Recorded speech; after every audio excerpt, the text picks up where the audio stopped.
In New Zealand today, you can sit down practically anywhere and watch one of your favorite TV shows. Shows such as Shortland Street, The Kardashians, Motorway Patrol, maybe, if you're just waiting for a mate. But back in the day, if you're truly a person of culture and you grew up in the late 90s, early 2000s like me and anyone else with repressed trauma, then one of the shows you grew up watching was most likely What Now? Created by TVNZ producer Rick Simpson, What Now is New Zealand's longest running children's TV show and has been going strong ever since its inception back in 1981.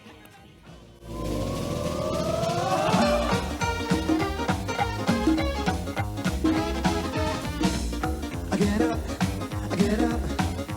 out your lazy bed. Did that intro give you a blast of sweet nostalgia juice? If it did, then you probably watched this in the 1980s. A time when people wore jeans that were way too high, shorts that were way too short, and ridiculous hairstyles that would never make a comeback in this day and age. And you or your kids grew up watching the likes of Steve Parr, Frank Flash, Jason Gunn, and the two OGs that brought us out of the 80s and into the 90s, Catherine McPherson and Simon Barnett, just to name a few. Fast forward 40 years and now we have modern day What Now. Now I don't know much about today's cast, but they seem okay. You remember these guys? These guys I consider the bridge that took us out of what I call the golden years and into what I call the not golden years. But these guys were great. Around 2006, not bad at all. But the one thing that these two teams had in common was this character, Camilla the Gorilla. First of all, what were these guys thinking? They should have known that there were girls all over New Zealand with that name. There was a girl named Camilla at my school. The day after that they introduced this character, the whole school, in unison, just, Camilla the Gorilla. Can I have a banana, Camilla the Gorilla? It was fucked up. That's besides the point, because these two eras have nothing on what I call the golden era. That's right, from 1996 to 2004, What Now was untouchable. We're talking DJ Vinyl Richie, Tamati Coffee, Carolyn Taylor, and arguably the most recognizable What Now presenter, Jason Farfoy. But all those cast members don't even compare, can't hold a candle, can't even compete with the one, the only, Props Boy. That's right, the icon bucket hat wearing madman himself. I can't remember where I saw this picture, but when I did I got hit with a mega pint of nostalgia that slapped me harder than Will Smith at the Oscars. My childhood came rushing back faster than Zach Gilford can run when I saw this picture. It was great. And the first thing my eyes darted to in this picture was Carolyn Taylor. But the second person my eyes darted to was Props Boy, and it made me wonder whatever happened to him.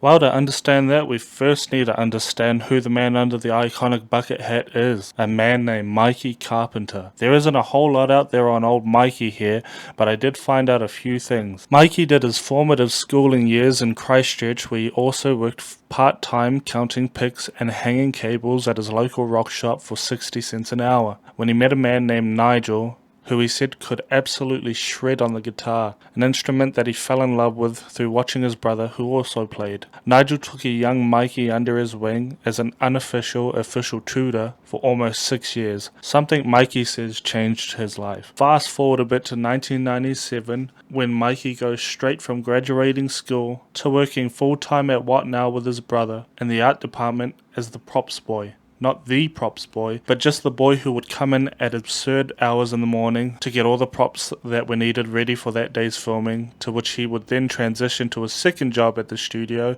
as a cabler, a job where you carry cables behind the cameraman. Now, the What Now gig was his first full-time job coming out of school, but it wasn't his first time working at What Now, as he'd been working there part-time as a student since he was 13 years old. But this was all behind-the-scenes work and nothing compared to what he would later go on to do and be somewhat famous for. 2 years later, in 1999, What Now and Mikey moved to TVNZ's Avalon Studios in Lower Hutt. Now, when What Now moved to Avalon Studios, they went from only televising their program on Saturday mornings to then televising 5 days a week, something they called What Now Weekdays, hosted by none other than Shavaughn Ruakere. Shavaughn was very young at the time, and What Now made the odd decision to have her host solo, something they hadn't done since Steve Parr did it back in the early 1980s. So Shavaughn understandably found hosting the entire TV show, where she had no fellow cast members to bounce back and forth off of,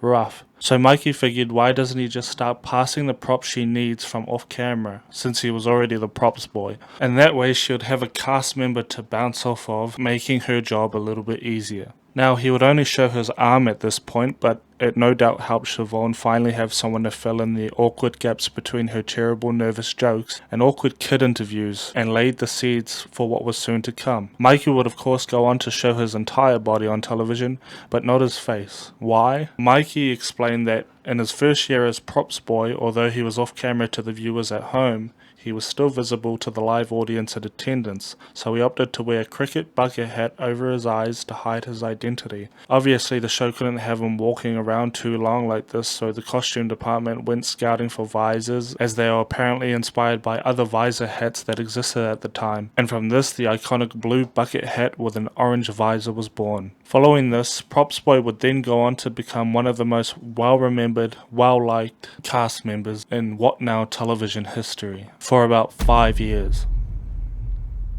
The sources seem to vary on this next part, but to me, it looks like in 2004, What Now would be moved back to its original stomping grounds in Christchurch, where it was then to be produced by Whitebait Productions, headed by none other than Jason Gunn. And this is where Props Boy would then be replaced. But Mikey Carpenter wasn't fired by any means, he just went back to being a cabler for a little while, but was pretty unceremoniously just not asked to come back as Props Boy. He was even quoted by the spin-off as saying this: "I wasn't even asked to continue as Props Boy. They replaced me with Camilla the Gorilla." That's right, we didn't get the universe where Props Boy and DJ Vinyl Richie were in the same class because of this Harambe looking bitch. I had no idea that's why Props Boy left our television screens. I was pissed off at this revelation, I was pissed off at Jason Gunn, and I was pissed off at whoever was in this fucking gorilla suit.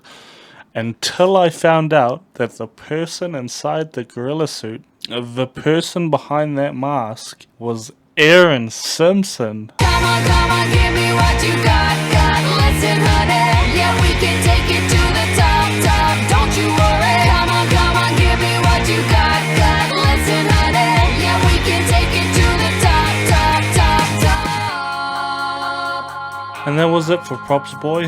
Mikey did go on to keep making music with his band AutoZam, and I also found that he's a music manager on this Music Managers Forum Aotearoa page, who specializes in guiding new acts into the industry and helping them lay out release plans and goal setting. But by the looks of his IG account, his most prominent work recently seems to be his career as a colorist, where he colors TV adverts, TV shows, and of course music videos.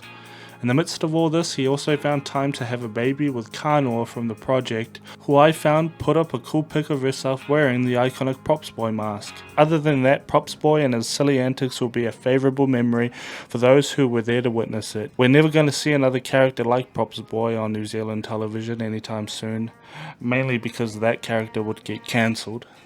But I'm okay with that. At least we had him when we had him. If this tickled your nostalgia boner, then let me know in the comments. If there's other people or topics you'd like me to cover, then I can do that too. Otherwise, stay safe and I'll see you when I see you. Come on, give me what you got. Listen, honey, yeah, we can take it